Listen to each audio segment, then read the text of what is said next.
தம்களாயோ இன்னமுமே தாமதமே ரட்சண்ಯ ನಾಳಿದುವೆ ಇನ್ನமுமே தாமதமே ரட்சண்ய நாளிதுவே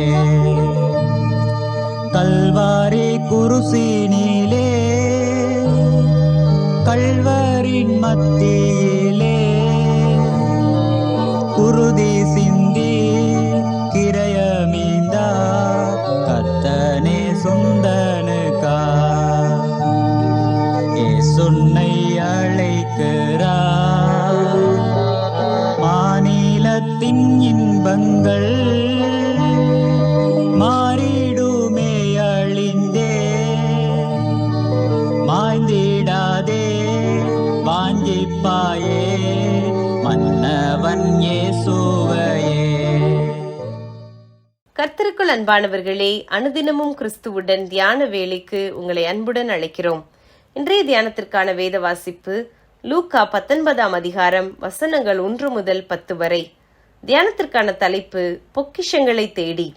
இழந்து போனதை தேடவும் ரட்சிக்கவுமே மனுஷகுமாரன் வந்திருக்கிறார் என்றார். லூக்கா 19:10.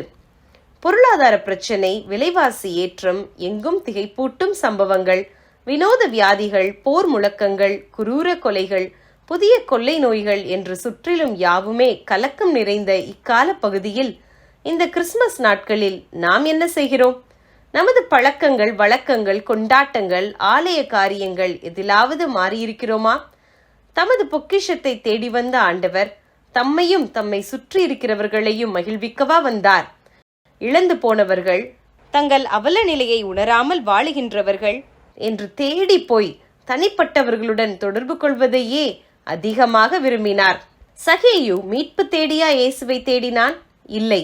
இயேசுவை பற்றி கேள்விப்பட்டவன் எரிகோ வழியாக இயேசு நடந்து போகையில் அதையும் கேள்விப்பட்டு அவர் எப்படிப்பட்டவரோ என்று பார்ப்பதற்கு வகை தேடினான். குள்ளனானபடியால் மக்களை எதிர்கொள்ள தயங்கிய அவன் காட்டத்தி மரத்தில் ஏறியிருந்து அவரை பார்க்க முயற்சித்தான்.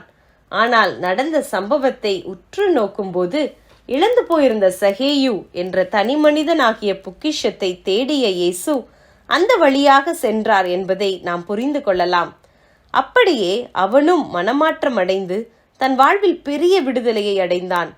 இயேசு மக்கள் மத்தியிலே தேவ ராஜ்யத்துக்கு அடுத்த பல காரியங்களை மிகுந்த வல்லமையோடு போதித்தாலும் தனிப்பட்டவர்களை சந்தித்த சம்பவங்கள் பல. ஒரு சமாரிய பெண்ணின் விடுதலைக்காக அவ்வளவு தூரம் நடந்து சென்றார் அல்லவா? இன்று நமது பொறுப்பு என்ன?